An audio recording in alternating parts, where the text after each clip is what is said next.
வாலன் குரங்கே, நீ சொன்னதை எதுவுமே கேட்க மாட்டேங்கிற. அந்த முதலையை நம்பாத. முதலைங்க எல்லா விலங்குகளையும் அடித்து தான் சாப்பிடும். ஆனால் நீ அதை உன் நண்பன் சொல்லிட்டு அத்திப்பழங்களை பறித்து தர. அது உன்னை எப்பயாச்சும் கூட்டிகிட்டு போய் சாப்பிட போகுது. அதனால் நீ எப்பயுமே அந்த முதலை மேலே ஒரு கண்ணு வச்சுக்கோ. நான் சொன்னால் நீ நம்ப மாட்டேன். ஆனால் ஒரு நாள் கண்டிப்பாக உனக்கு அது தெரிய வரும். அப்போ என்னை பற்றி உனக்கு தெரியும். நீ சொல்கிறது ரொம்ப தப்பு அணிலே. முதல்ல என்னோட நண்பன், அவன் எனக்கு ரொம்ப பிடிக்கும். அவன் மனைவி நீலிக்காக அத்திப்பழங்களை வாங்கிட்டு போனான். இனிமேல் அவனை பற்றி அப்படி சொல்லாத.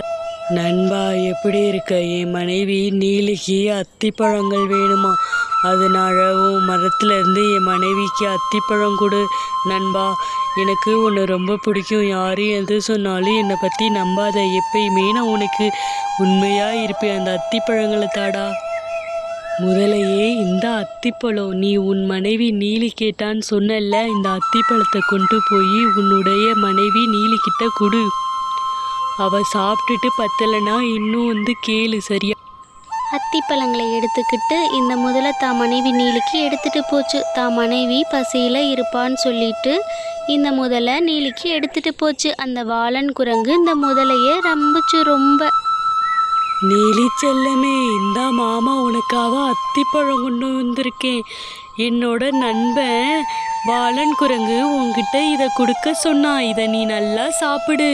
என்ன வேணும்னாலும் என்கிட்ட சொல்லு, நான் போய் வாங்கி வரேன். என்னங்க, நீங்கள் கொண்டு வந்த அத்திப்பழம் ரொம்ப டேஸ்ட்டாக இருந்துச்சு. ரொம்ப சுவையாகவும் இருந்துச்சு.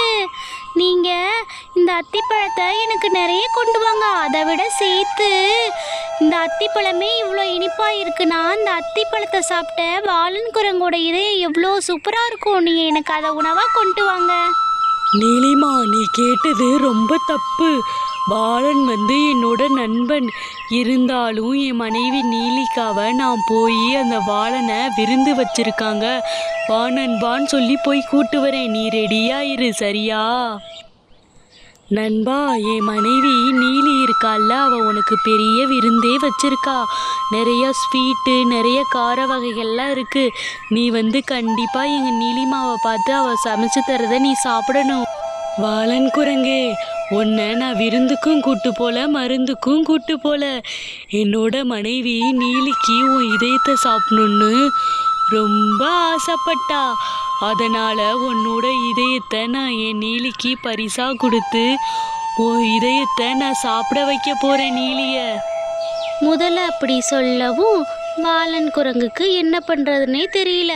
ஆனால் முதலையை விட வாலன் குரங்கு ரொம்ப புத்திசாலி. அது பண்ணின செயலை நீங்களே பாருங்க. இதை யாரனாலையும் பண்ண முடியாது. அந்த அளவுக்கு வாலன் யோசிச்சுச்சு. அட முட்டாள் முதலையே, நீ இதை என்கிட்ட முதலையே சொல்லக்கூடாதா? என்னோட இதயம் ஒரு டப்பாக்குள்ளே போட்டு அத்தி மரத்துக்கு மேலே இருக்கு. அப்புறம் எப்படி நீ இப்போ பரிசளிக்க முடியும் என் இதயத்தை? வாலன் குரங்கு சொன்னதை கேட்ட முதலை வாலன் குரங்கோட இதயத்தை எடுக்கிறதுக்காக அந்த அத்தி மரத்துக்கே வாலன் குரங்கு அந்த முதலை கூட்டிகிட்டு போய்கிட்டே இருந்துச்சு. சரி வாலன் குரங்கே, என் நீலிக்கு ரொம்ப பசி எடுத்திருக்கும். சீக்கிரம் அத்தி மரத்துக்கு மேலே இருக்க டப்பால இருக்க உன் இதயத்தை போய் சீக்கிரம் எடுத்துட்டு வா. போ வேகமாக போ. அட முட்டாள் முதலையே, யாராச்சும் இதயம் இல்லாமல் உயிர் வாழ முடியுமா? நான் பொய் சொன்னேன். நீ என்னை சாகடிக்க கூடாதுன்னு உன்கிட்ட இருந்து நான் தப்பிக்க என்னோட இதயம் டப்பாக்குள்ளே இருக்குன்னு சொல்லி உன்னை பொய் சொல்லி கூட்டு வந்தேன். இப்போ எப்படி நீ என் இதயத்தை எடுப்ப? இனிமேல் நீ இந்த சைடு வரவே கூடாது, ஓடி போயிரு. வாலன் குரங்கு சொன்னதை கேட்ட முதல்ல, ஐயோ நம்ம இப்படி ஏமாந்துட்டோமே, இனிமேல் நம்ம இந்த சைடு வரக்கூடாது, வந்தால் இந்த வாலன் நம்மளை சும்மா விட மாட்டான் அப்படின்னு சொல்லி போயிருச்சு. இந்த வீடியோ உங்களுக்கு பிடிச்சிருந்தா ஷேர் பண்ணுங்கள், லைக் பண்ணுங்கள், சப்ஸ்கிரைப் பண்ணுங்கள். மெயினாக பெல் ஐக்கானை கிளிக் பண்ணுங்கள்.